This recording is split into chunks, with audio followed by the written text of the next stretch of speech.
what it does show is the level of effort. But what it does show is the level of effort. Fuck's sake. Effort. Can we please put that in the opening? Can we the not? effort. The effort and resources.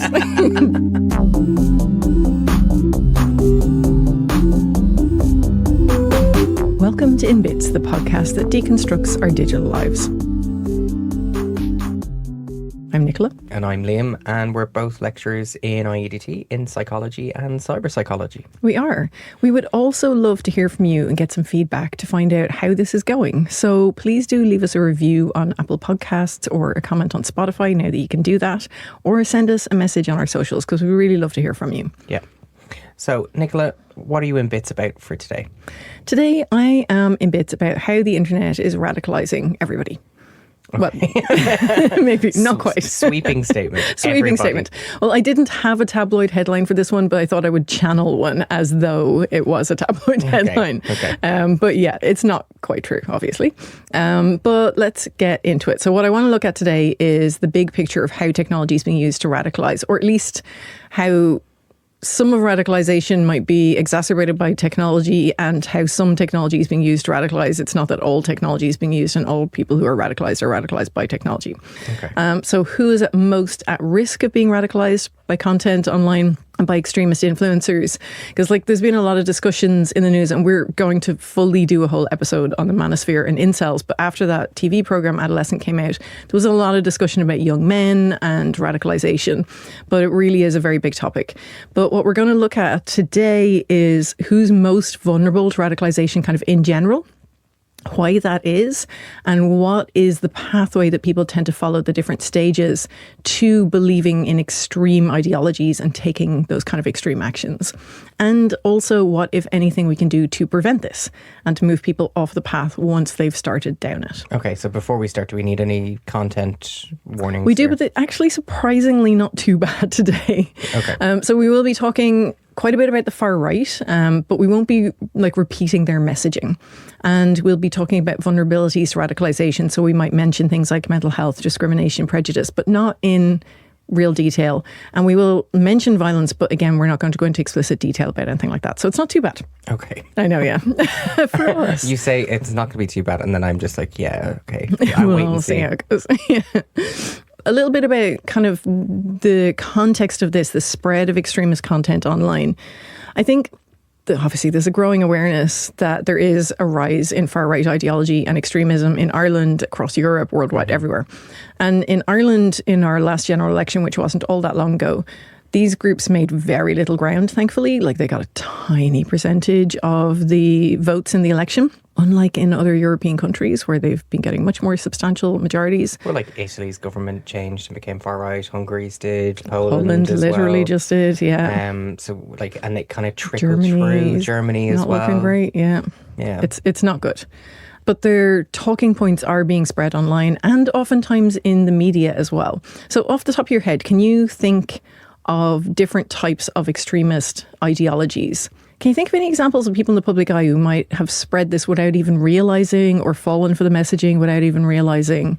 These talking points, often people think they're real and they start talking about it. I know there's a lot of, I think about immigration is probably one of the major ones we talk about, and particularly kind of unvetted immigrants that come into the country, and the use of some of the language around that. Unvetted military age males. Yeah. There's a lot of political ideologies around kind of marginalised groups generally. There was, in terms of some of the far right governments in Europe, around homophobia, Italy's government preventing gay couples from adopting kids, and some of that rhetoric in their election. In terms of ideologies being promoted here, I try to avoid some of it if I can. Yeah. A lot of people talk about it, particularly in terms of, I think, immigration in the last election was the large one. Yeah. I don't think I've seen many other kind of extreme ideologies inside that. There's a little bit of the boycott libraries because drag queens reading books to children. There's a tiny fringe minority who are all head up about that. But yeah, we tend to have more of the far right stuff here. Yeah. So what I'm calling the far right includes kind of a wide array, sorry, I'm going to say that again because that is not a word, a wide array of viewpoints, from like outright fascism to Christian nationalism to white supremacy and pronatalism. Have you ever come across that one? No. That's a bunch of Silicon Valley types and trad wife style people who believe in having lots of children. Oh, I know the trad wife concept, but yes, and the idea is, you've heard the Great Replacement Theory, where the immigrants are going to replace the white people. Oh no! And so pronatalism is like making white people have more babies so that you won't get outnumbered, essentially. So it is white supremacist and far right. Yeah, but I think with all of these tones, like it's very different when you're talking about like far right. You're not saying that like right-wing politics is wrong. Because like there's conservative politics, which is like within the mainstream, but this is outside the mainstream. That's the point I'm trying to differentiate between conservative politics and like far-right extremism. Yes. But unfortunately, a lot of conservative politics is looking like far-right. Like if you look at the US, their conservative politicians supposedly now are quite extreme. This unusual middle right now, which is actually their traditional conservative politics, and like even in the UK, like their Labour Party has gone full right. I mean, I don't know what you do with that. Yeah. Yeah. So everything like that. Also, of course, things like anti-Semitism, homophobia, the so-called gender-critical feminists or TERFs, which are trans-exclusionary radical feminists. They are not feminist at all. So they have huge overlap with other conservative and right-wing ideologies. Like they are inherently quite misogynistic and quite right-wing as well. Did you see at Mighty Hoopla a series of different artists, like Kate Nash particularly? She had a go at TERFs, and she was like talking about how if you were a feminist, you couldn't be a TERF at the same time. And I think that we're starting to see a lot more kind of public, kind of not backlash, but actually opposition. Yeah. Yes. And even she has experienced a huge amount of hate since Hoopla from TERFs. Yeah. So even that is quite interesting. Very active in hating people online. We might need a whole episode about that. Okay, we're planning episodes here. We're not. Yeah, we're kind of not focusing on specific groups today, although more the right wing extremist. But the kind of the way this all works is similar across all these different groups. So you've got all those. Of course, you've got like the kind of extremist religious groups, whatever kinds they are. So from Islamic extremist groups to Christian extremist groups, etc. So there's all that. They're all far right conservative, just with a different religious bent. They've got a lot in common with each other. And then you've got left wing extremists like anarchists and so on, as well as the manosphere and incels, like we mentioned.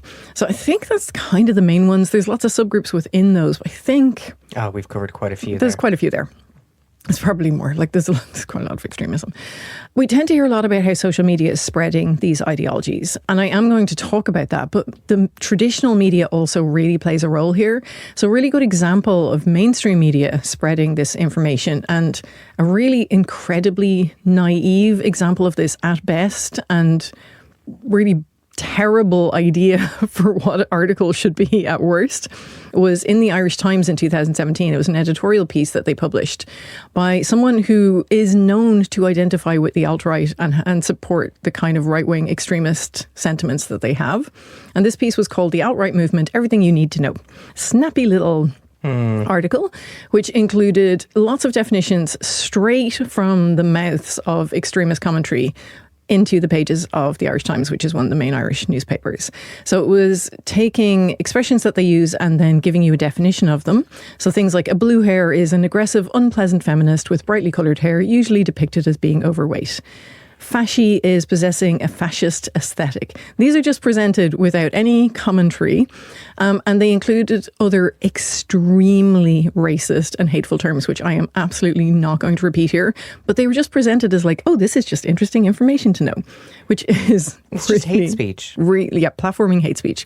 And it normalizes it, and it gives it an appearance of, well, first of all, being normal, and that there's greater consensus on it than there actually is in reality. Right. So if you think about then things like Fox News, GB News in the UK, other very hyper-partisan news sources like Breitbart and so on, they're also very responsible for spreading and normalising this kind of information. And when we get into talking about misinformation, I'm sure we're going to cover this as well. Yeah, we do. So what the research suggests is that media and political figures actually have a lot more sway than social media in terms of convincing people to believe particular ideals, ideologies, etc. But that doesn't mean that social media doesn't contribute to it. So it really does in a number of different ways. What is interesting, though, is that we know in Ireland, right, there's a small core group of agitators, particularly the right wing, but they are bolstered by a large number of bot accounts that amplify their message, which gives, of course, the appearance that it is much more popular than it actually is. You're going to get algorithmic bias in that as well. You absolutely are. Too, that make it seem like it's much more prevalent. Yes. And that your views are aligning and the popularity of these. Like, it's not just a series of bots. There is going to be the of course general social media algorithm in Yeah. that. And actually, there's a campaign group called Global Witness that investigate bot accounts, but also algorithmic bias in political campaigns around the world. So they investigated it in Ireland on X, and they found loads of bot accounts that took part in loads of online discussions about anti-migrant protests. Particularly, there was one in Coolock in Dublin, which was quite a big one. And they included loads of hashtags like Ireland belongs to the Irish, and lots of conspiracy theories like that Great Replacement theory, and that the Irish government was plotting to import thousands of criminals to create chaos and justify social repression. They were encouraging people to join the protests, and they were very racist, very xenophobic. And of course, when you get anything like this, also misogynistic, because that's the like sprinkle of flavouring on top of everything else. But like when those protests happened, they were very visible on X at the time. Mm-hmm. And like even being reported in the news not too long ago, in terms of like an inquest, it was like, we've won and we can now show you a model of how this is going to work.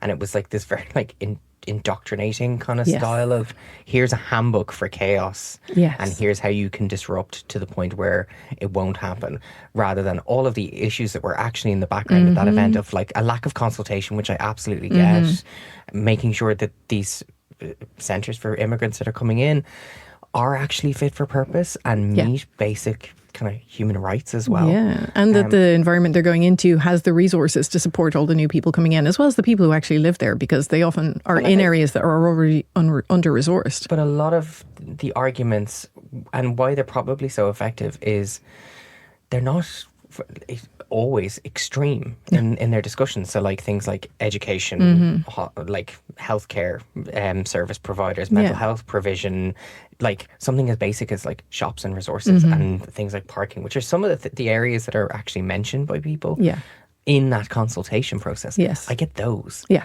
Not when it gets to the like xenophobia or general. Yeah. Not when you're standing outside a centre screaming at children to go back to their country that they came from. No. Then you've lost me a little before you get there. What was interesting, though, is that like the bot accounts weren't located in Ireland. So they looked at 45 in particular, and they were really active ahead of the UK general election. And then they pivoted to the anti-migrant protests in Coolock. They pivoted then to the assassination attempt against Donald Trump. So they were being used for just division in general.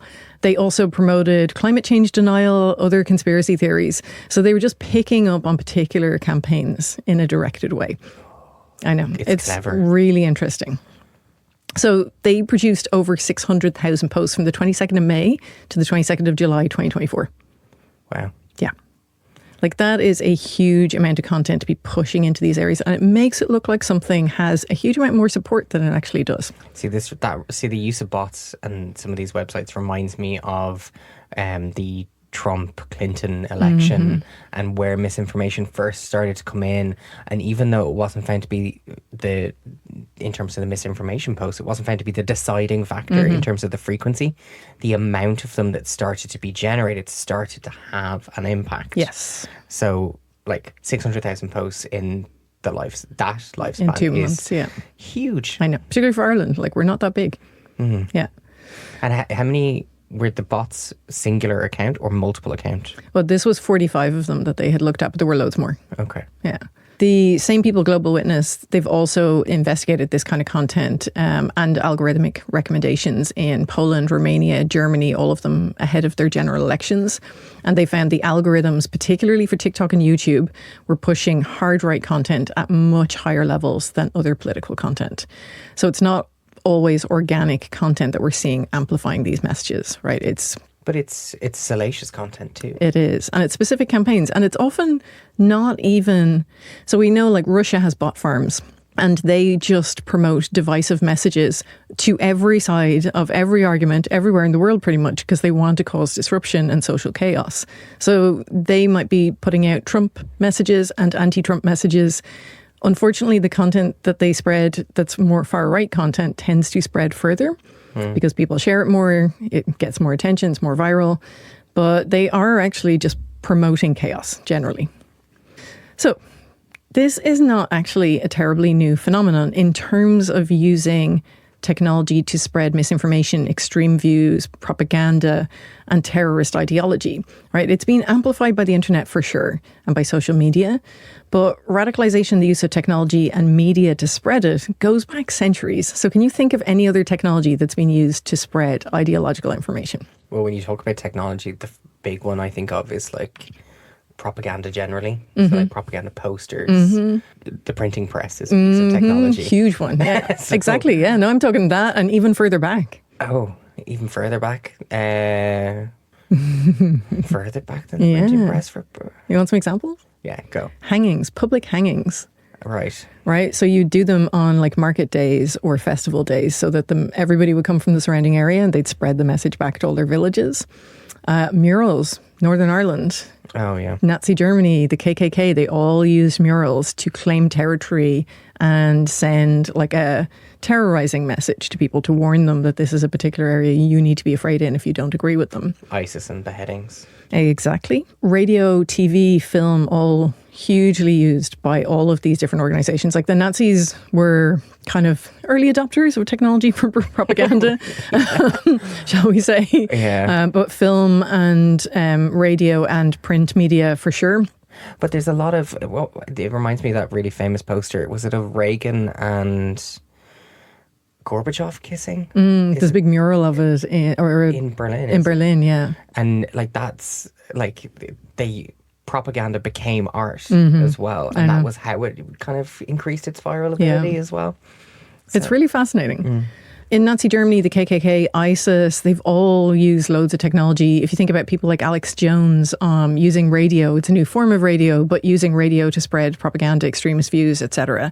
So this sort of stuff, like with every new piece of technology that comes along, you find extremists using it, and they're sometimes very early adopters of it. So right-wing extremists were actually some of the earliest adopters of the internet. They started with bulletin boards to share information. Then they got websites. They were some of the first websites they claim that were up. Then social media, more recently into encrypted chat and encrypted groups. When they get into areas like that now with encrypted chat and groups, it means a smaller number of people accessing it. So when they were like big on Twitter, ISIS were huge on Twitter, right? There were hundreds of thousands of accounts.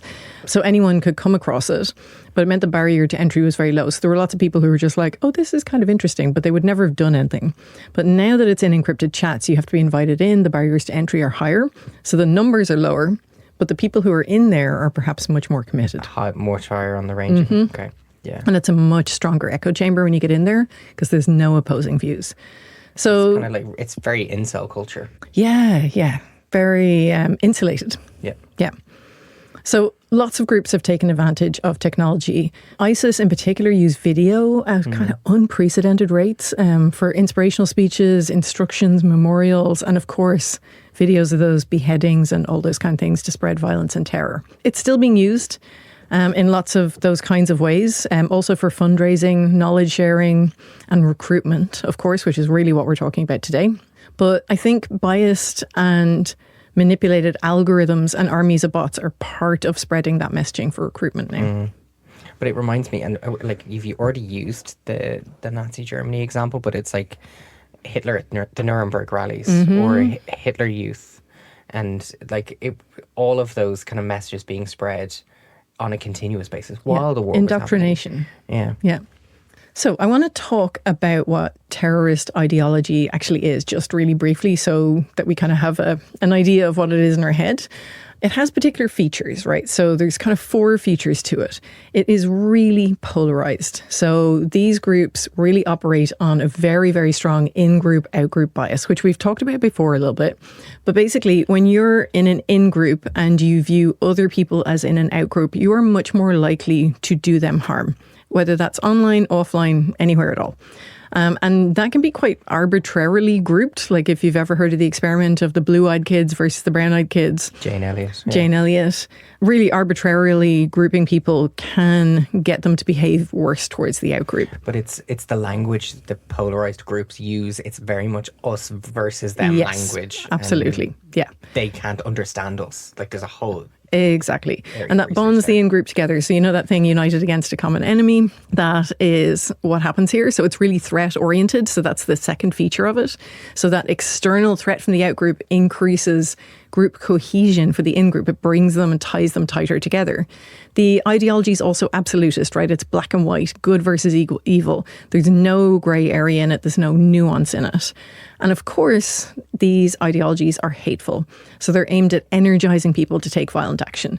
And they do that by encouraging moral disengagement. So they use different techniques, things like dehumanization, right? You saw that in the Rwandan genocide, calling people cockroaches. You see it currently in Gaza, the way that some of the Israelis are talking about Palestinian people as worse than animals, non-human, and so on. And that erodes the barrier that you might have against committing violence to other people. So it allows you to justify that violence that you might commit. And most people in your in-group probably won't end up committing violence, but their support of it encourages and increases the risk of others committing it. So only a small number of people go on to commit violence, usually within a group, except in very extreme circumstances like, the Rwandan genocide, for example, where you've got a lot of people doing it. But the general kind of agreement that violence is necessary or okay allows that violence to be justified. So, Liam, who do you think is most at risk of radicalisation?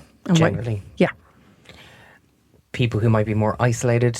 I'm going to be slightly biased and say there's a relationship with education level, whether that's right or wrong. Maybe people who are or have experienced or have had negative experiences with the particular group that they're opposed against. Yeah. They're generally. In terms of education, do you think there'd be any particular kinds of education that people would have that would make them more likely to be radicalised? In terms of people who are educated, let's have a pop off other academic disciplines.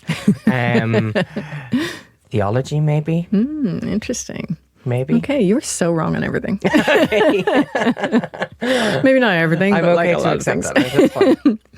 That's fine. It's nice to actually have a subject that you don't know that much about, because we generally know so much about so many different things that it's hard to find one where you don't know. Yeah.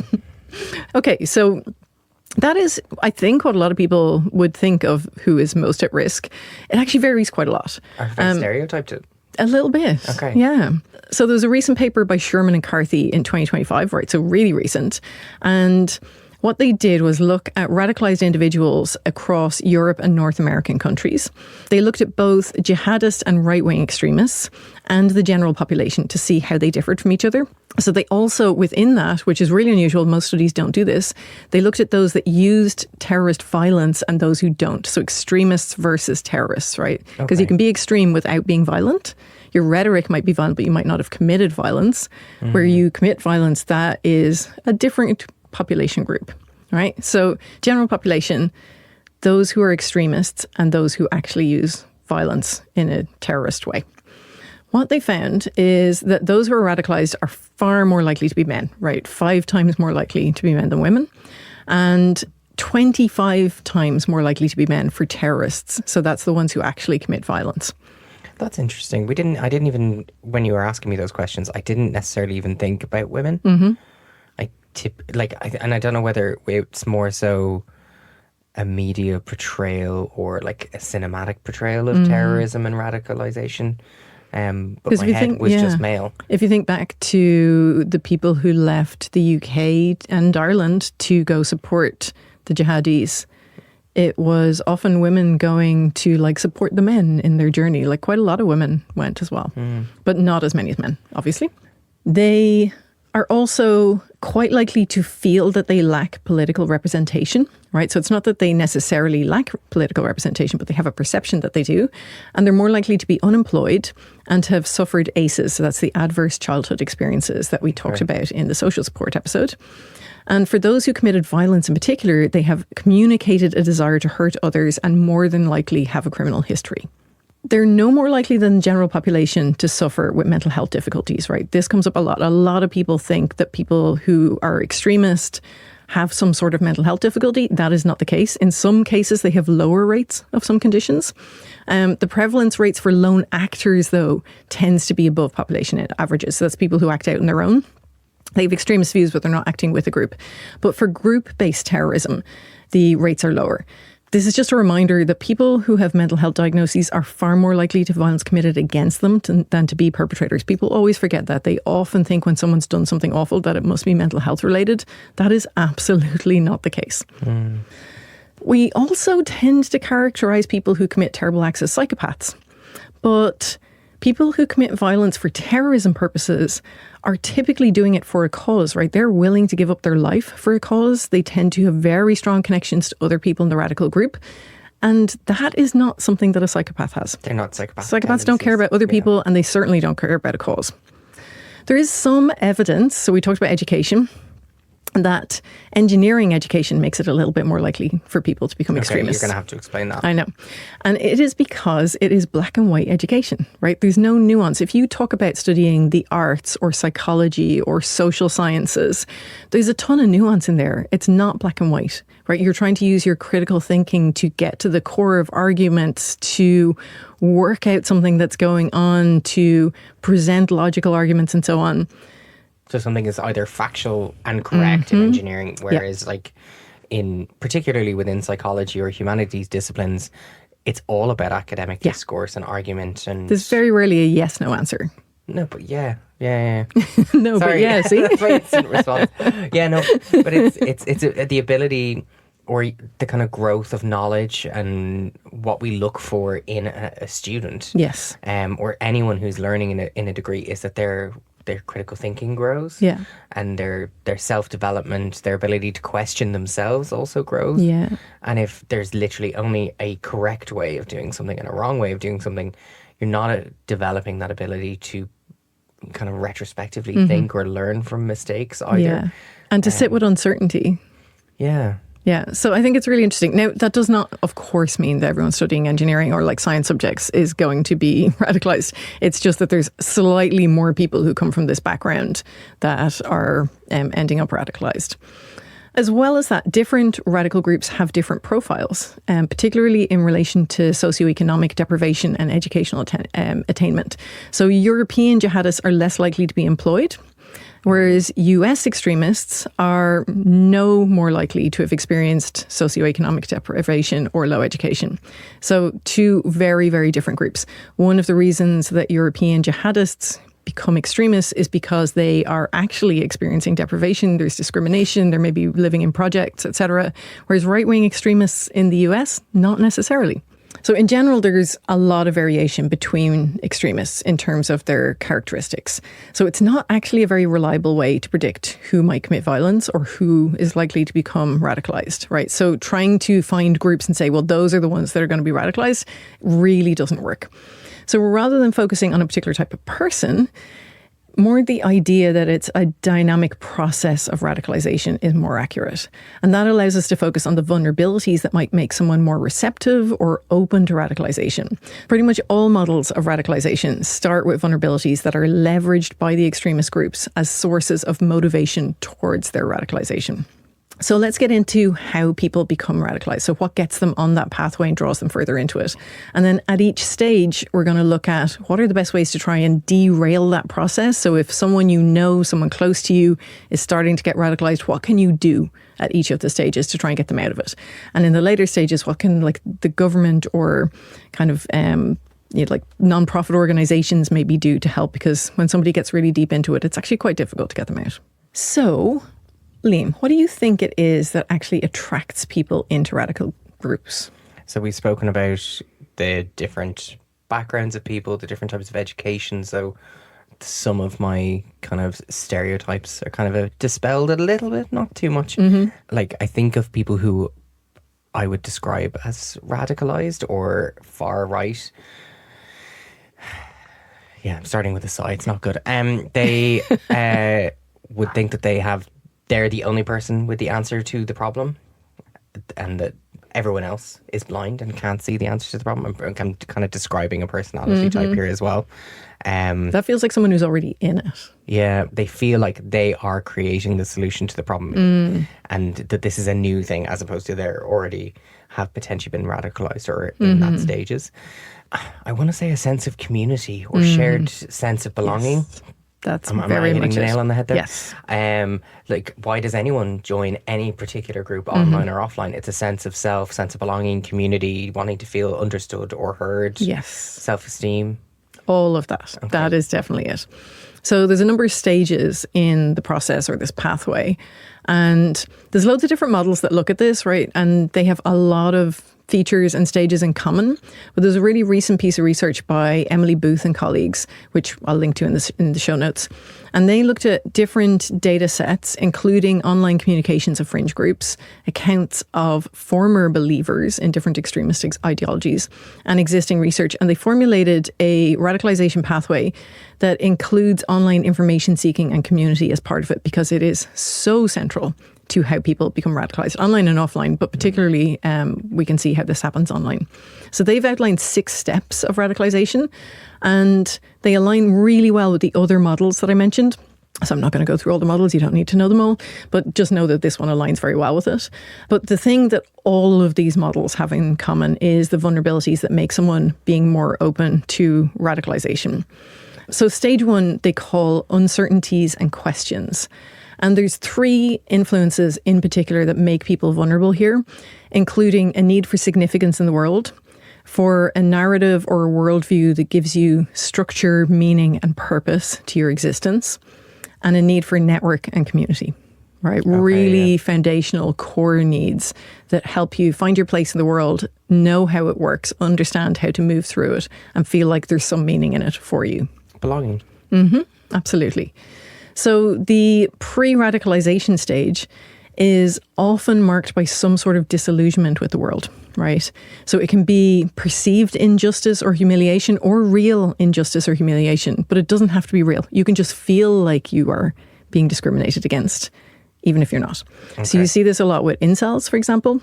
Yeah. They feel like the world is turning into a matriarchal society and everything's about women and men don't have a place anymore. And of course, that's not quite true. But they have this perception of being victimized. And that is as important as any sort of real injustice or humiliation. That's actually quite central to understanding violence in general. So it can come from actual discrimination, but it doesn't have to. It can also come from things like poverty, unemployment, or other kind of perceived adversity. So again, with incels, it might be not being able to get a girlfriend. And that's the perceived adversity there. We will talk about incels more, so I don't want to give too much away in this episode for it. I need to find some other ways, other examples to talk about. But extremist ideology gives people meaning and purpose because they're often trying to create a utopian vision of the world. So white supremacy, jihadist extremism, they're like trying to create a world where they run everything in their worldview the way that it should be done. And that's going to create the perfect place for everybody, well, for everybody who looks like them and thinks like them, and everyone else is just in the way. The need for identity and belonging. So this is where the very black and white nature of ideology is attractive to people, because the world is increasingly complex and uncertain. And, you know, there's been a lot of change in the last few decades. And for people who find that difficult to navigate, it allows people to define their identity through the membership of a particular group and identify with the messages of that group. The initial attraction, like you said, is often with the actual community itself and how welcoming they are.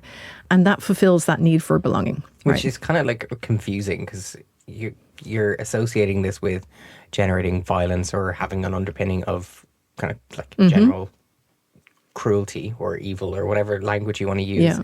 But it's this like happy community, come in and we're going to welcome you along and you're going to be a part of us and you're going to gain that sense of self. And they do. And it's this almost like false sense of security that is providing the connection. Yes.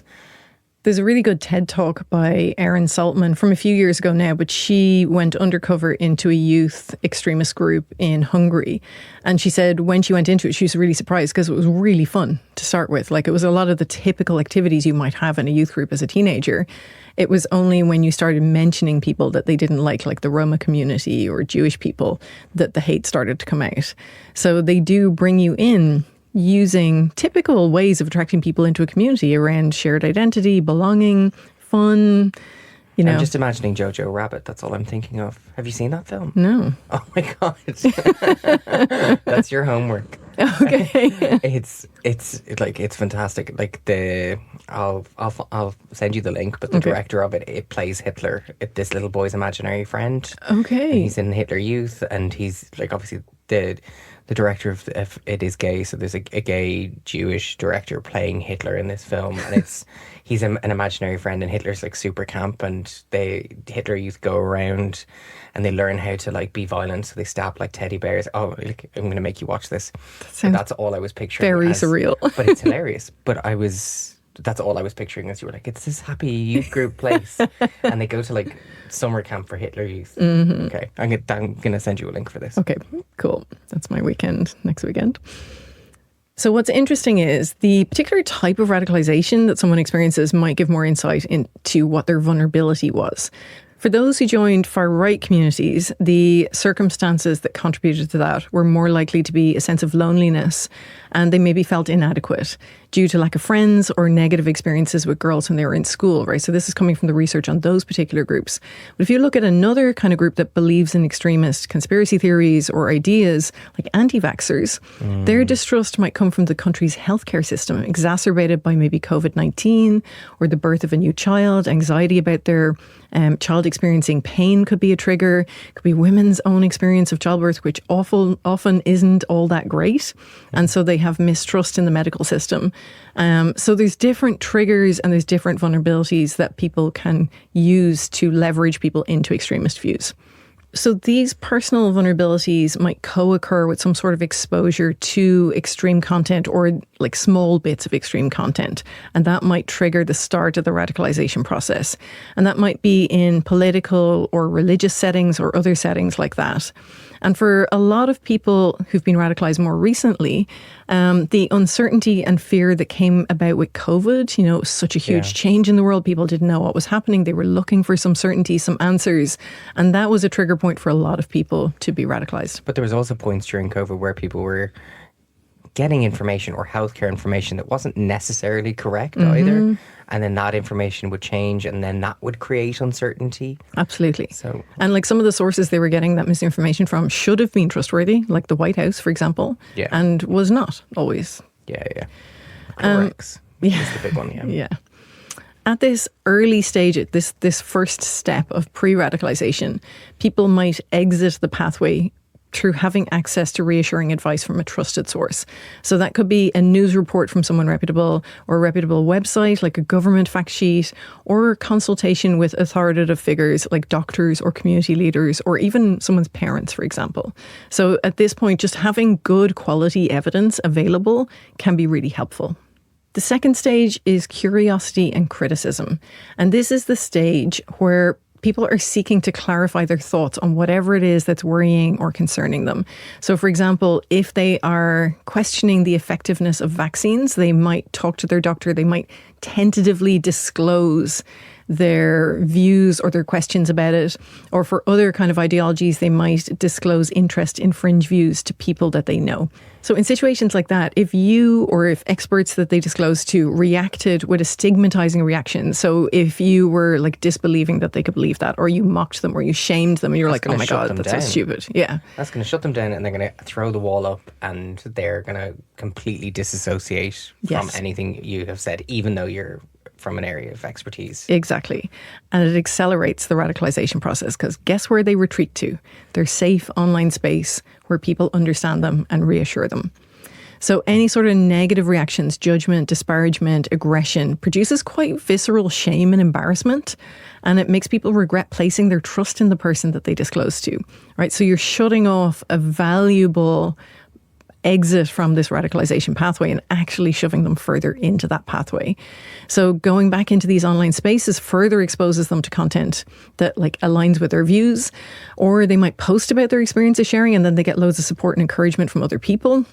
Those relationships, that existence of those relationships online, the strength of them is really key to recruitment to these groups, particularly at this point.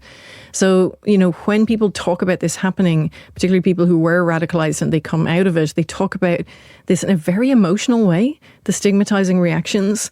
And so empathetic and non-judgmental reactions from trusted people is so important at this point. So if there's one thing we can get across is if someone starts questioning, if you have a young person who's looking at the manosphere or any kind of extremist content, that you talk to them in a way that's non-judgmental and that is empathetic. So it might be useful to create resources for people on how to talk to someone who's expressing fringe views. So there's a really good example of this. Okay, cool. So Donny O'Sullivan, who's an Irish journalist, he did a piece for he did a piece for CNN and he interviewed a QAnon conspiracy theorist. She was heavily involved. She didn't watch the news. She would talk to friends and family who had similar right-leaning politics, Republican traditional views, and she was a huge Trump supporter, and he told people not to watch the news and that it was all like fake news and misinformation. And she expected that there was going to be martial law declared when Joe Biden was elected. Mm-hmm. She assumed that everything was going to be shut down, that like Hollywood reporters and actors and actresses and like Lady Gaga performing at the inauguration were all going to be arrested and that Donald Trump would come back into power. But the way he did that interview was really, really good because he was openly discussing with her, where did your views come from? What kind of information did you have? And she would watch like a TikTok and her algorithm would be deep within QAnon.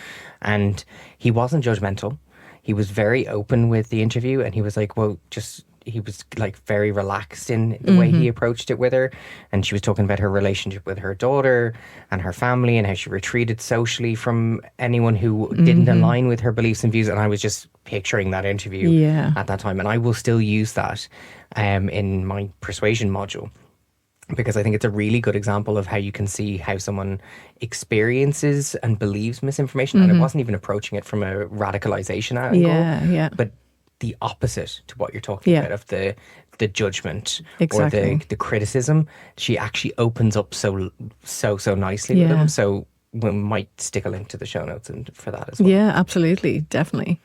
And it sounds like she's slightly further along in this pathway, which maybe we'll come back to, because I think it's a good example of, she talked about like removing herself from her family and stuff, which is definitely further along the pathway. So the next stage is that of connection. This is where the person starts to view themselves as part of the community centered around whatever the issue is or whatever the extremist beliefs are. And they start to internalize the beliefs of the community. And that changes their sense of identity, right? So their identity starts to really strongly become the in-group identity. And the deepening of the views is often enabled by spending a lot of time in the online fringe spaces, researching, doing their own research, reading a lot about a topic. And they start to get a thrill from seeing the patterns and connecting the dots between their own anxiety and what they see as plausible explanations for it online. Okay. So it's giving them something. 12. Yeah, but it's giving them something to help them feel better about their own situation, their own perceived situation. Okay. And this is where you see people withdrawing from their existing networks. And they start to see those people as outsiders now. So the people that were in their in-group are now the out-group. So they might actually stop talking about the topic with their peers and stop reading mainstream information sources and start to behave less kindly towards people they view as outsiders. So this is all part of like renegotiating their own identity as part of the in-group. So they're increasingly relying on the fringe community for their social needs, their informational needs, and they can actually start to feel quite happy and certain and hopeful and get reassurance from this group. And that validates their feelings as well. So they start to become just much more ingrained in the group at this point. Their early anxieties might be alleviated by being part of this community, because it's lovely joining a new community, right? It's a really nice feeling. You feel like you belong. There are fewer opportunities for getting somebody out of this pathway in terms of like fact checking doesn't really reach people at this point. Organic de-radicalization spaces actually become more useful at this point. This is where previously radicalized people speak to others about what they believed and try to provide them with more reliable information. They often exist online. Sometimes people just come across them accidentally. They may feel shame at having been involved in the fringe group and not want to discuss it with other people outside. But former believers are like a safe space for discussing that and a trusted source of information. So they can be really, really useful at this point. It's quite traumatic. Like you've had a new social construction of your identity and who your connections are and where you find belonging and a sense of self. And then for other people to be critical or nasty and kind of pull that down. So I'm trying to provide a balanced view here. And then someone who was within that community has experienced exactly what you have experienced are able to then reach them.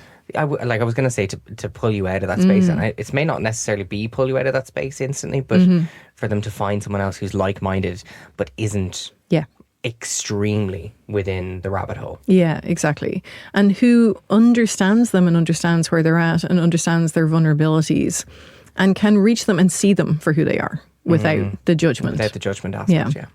The fourth stage is community investment. So this is really deep immersion in the community and its beliefs. This is where they're contributing their own ideas, their own interpretations. They have lifestyle change. Their peer group really changes a lot. They distance themselves from their former close peers, family, etc. And the whole lens through which they view the world shifts, right? So they start to see everything in the world in a different way. If you've ever talked to anybody who's deep in conspiracy theories or radicalization, they interpret everything differently. Like we just can't agree on a common ground of facts. You've heard the expression alternative facts. That's essentially what this is. So again, you've got increasing hostility towards the outgroup, a more derogatory view of members of the outgroup, increasing acceptance of violence at this stage. And the group identity is a shield against de-radicalization efforts because the individual values the community itself, right? They're relying on it for so much, their social needs, their sense of self, belonging, identity, everything like that. And that keeps them radicalized. It keeps them in an echo chamber where they're just not getting any conflicting information at all. All of this new sense of identity and belonging can lead to feelings of elation and feeling like you're one of the chosen people, the special people who've been called to a particular cause as well. So all of this can feel quite positive at this point. This might be the point in kind of people's day-to-day networks where their amnosty actually comes out, and you might start to see signs of radicalization. It might become more obvious, and that might result in, of course, in further stigma from their peer group and from family and so on, and a loss of support from other people. So again, they're driven further into the fringe group. Some of the previous exit pathways may still work, so a trusted and empathetic friend, or those organic de-radicalization spaces with former members of the radical group. But here you might also see some new pathways. Sometimes what happens here is that someone has something really significant happen in their life, like a big personal shock. So maybe a death of someone close to them, or something personal to them that's a really significant realization, like their sexual orientation, or something significant like an election outcome. And all of that can be so shocking that it forces them to reconsider their views. So these are really deeply personal experiences that kind of make people confront their own views and think about their life and their circumstances. So it kind of gives the idea that, like, you know, obviously something like this isn't going to happen to everybody that's been radicalized, but the intervention methods need to be deeply personal at this stage rather than any sort of factual or logical arguments against the ideology itself. The fifth stage is around erratic behaviour. So people here are wanting to feel a need to give back to the group that they're part of or take action on behalf of the group's goals. So they're feeling heightened motivation and preparation. In something like religious radicalisation, this might be where they do something like undergo training with others, learn how to carry out attacks. And this is the stage where people are making their views more public. So that might include working with other people.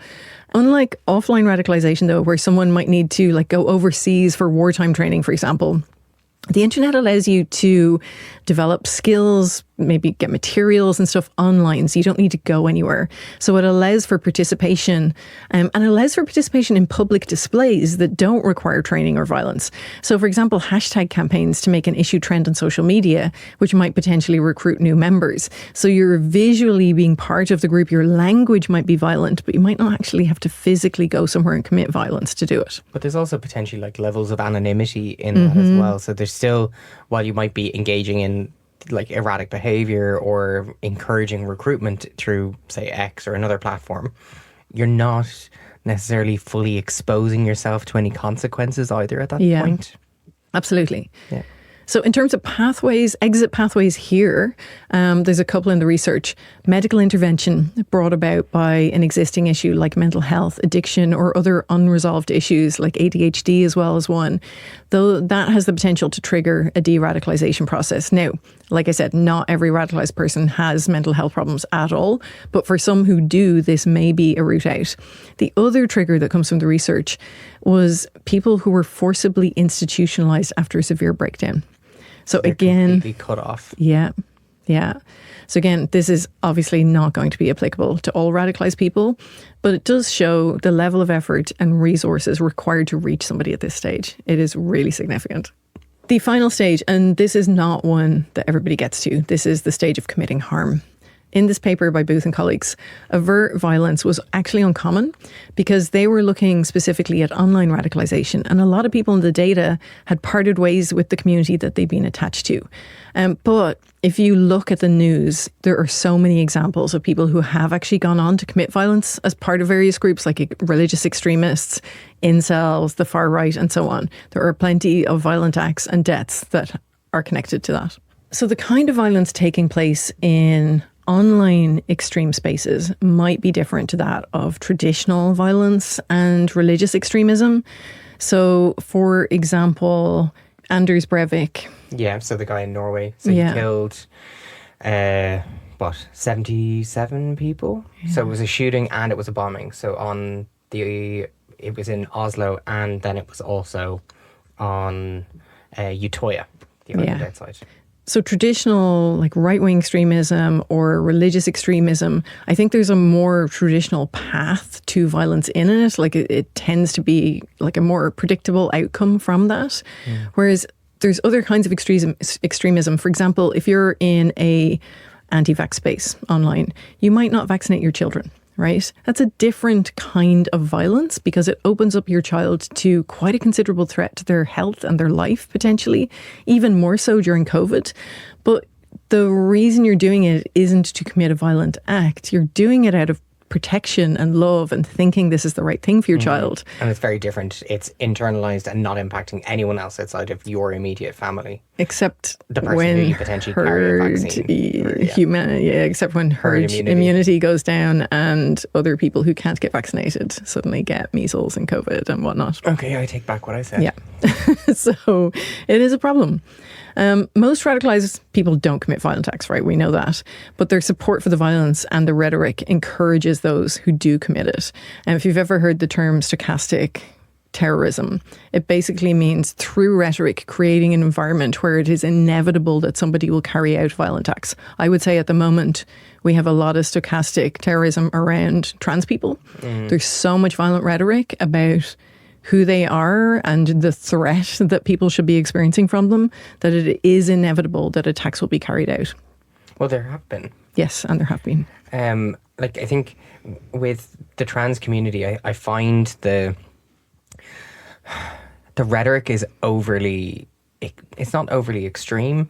It's simply just way too frequent for how large the trans community is. Even within like the trans community in sport in the United States, it's such a small it's like 8 or 10 athletes at the college level. Yeah, but it's such a small community and there's such a heightened focus on it. Yeah.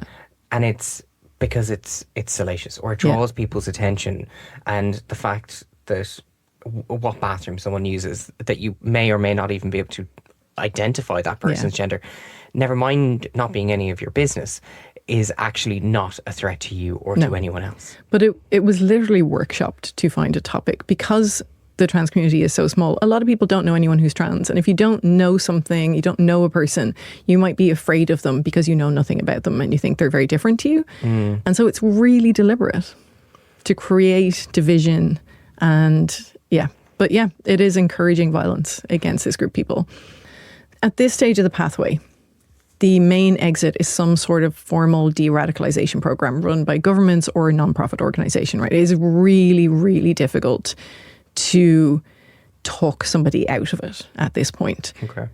So significant life event, death of partner, spouse doesn't really have an impact. It could do, like some of the previous pathways can still work sometimes, but when you've got someone who's actually committed violent acts for the cause, like they're very deeply embedded. There's a lot in their life that is about this now, and it's very hard to get somebody out. So institutionalization is probably the closest or potentially most effective one. Yeah. So, you want to try and avoid people getting here, right? So you need to catch people at the early stages if possible. So obviously radicalization has a significant effect on the individuals who are being radicalized, but of course very much on their relationships. So we talked about like the withdrawal from their current relationships, peers, family, etc. And like there's been so many news stories as well as communities where people discuss the fallout from radicalization about their families and so on. Particularly, like there's quite a lot of communities talking about the radicalization of friends and family from Fox News in America and conservative talk radio, and how like families are literally just being destroyed by this. So a lot of like adult children and teenagers even talking about going no contact with their parents, and like very specifically talking about their parents as people who brought them up as kind and empathetic people, but now have become like virulently racist and homophobic and with very, very extreme views. There's one example from one of the forums. So maybe you'd read this. This is an example from one of the forums. My mother was literally my Sunday school teacher. To see her loudly and openly, joyously support objective racism, hate, bigotry, and blasphemy is too heartbreaking. Any attempt to dissuade her is met as disrespect or of the devil. My mother was kind and giving, filled with laughter and joy, and she always went out of her way to help others. That person slowly started dissolving in a solution of propaganda, ignorance, and evil. That's so interesting the way they're describing the language is past tense. Yeah. Like the mother is no longer around. Yeah. Yeah, people really feel like the person they knew is gone and that they have no connection to them anymore.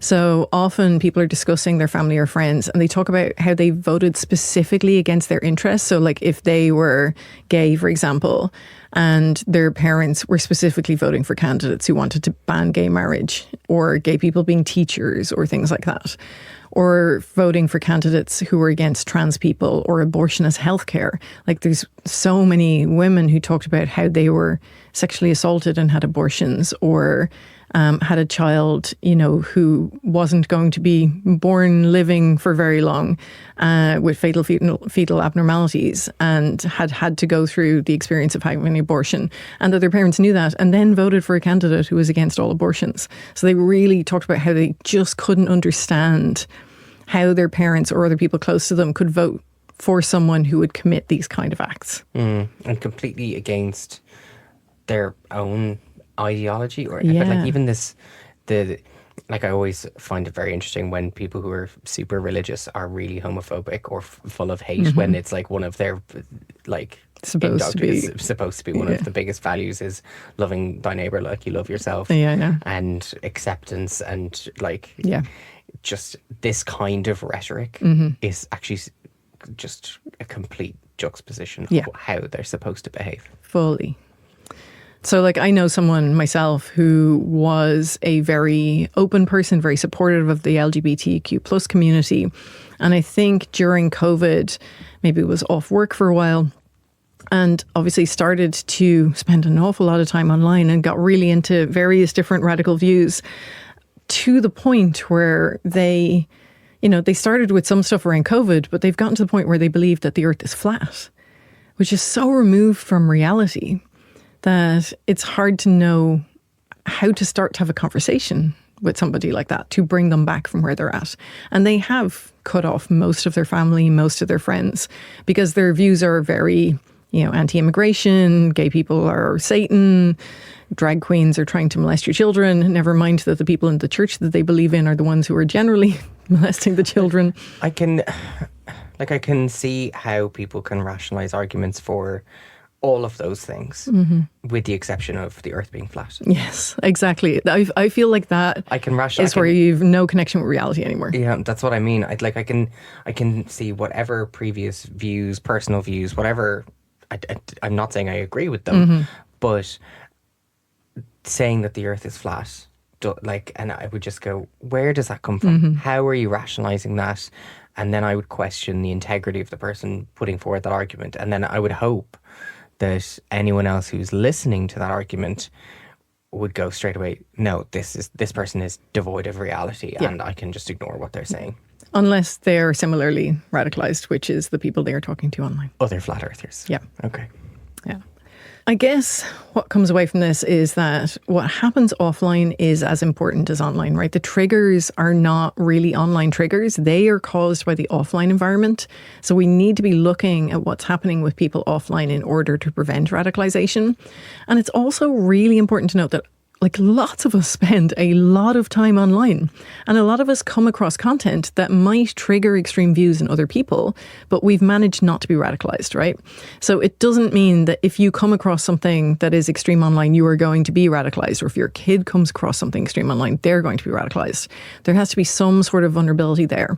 And there's actually quite a bit of evidence to show that being able to resist this information is actually associated with having a strong value system, a strong and clear sense of self-identity, and the intellectual capability to critically engage with the information that you read. So critical engagement, we come back to it so many times in this podcast, and we will again. Critical engagement is so massively important. It's why we teach it in psychology so much. It's why so many courses and programs of education teach it. It really, really helps with resisting misinformation, radicalization. It reminds me of the persuasion episode. So where we talked about your ability to understand an argument for its emotional characteristics, for who's endorsing that message, and where logical argument is coming in, whether it is supported by shiny peripheral route influencer, or if it's facts, figures and information that you can really rely on, whether that's the kind of radicalization through really extremist views. Yeah. If it's the vaccine arguments, if it's discussions around healthcare generally. Yeah. But being able to kind of break down those arguments and see what does or does not align to your beliefs. And then when it does or does not align to your beliefs, so whether you're pro or anti-abortion or LGBT rights, whatever it might be, that you're entitled to your opinion, right or wrong, or positive or negative, whatever way you want to put it. But it's at the point where it goes to another level where critical thinking is needed, that it becomes devoid of reality. Yeah. That's where people need to be kind of brought back. And the pathways, I think, is really interesting to break that down. Yeah, absolutely. The other thing I will say is that, so education, I think, is important. Critical thinking education is important, but we have lots of examples of highly educated people who don't critically engage with information and believe misinformation and become radicalized. So it is not a foolproof inoculation against radicalization. I would say it is for the majority of people. Yeah. If you look at QAnon believers in the States, quite a lot of them are highly educated. So no. It depends on the radical group. Yeah. I'm sorry. Yeah. I hate to break that bubble. I'm just I know we like to think what we're doing will really help, but sometimes it does, sometimes it doesn't.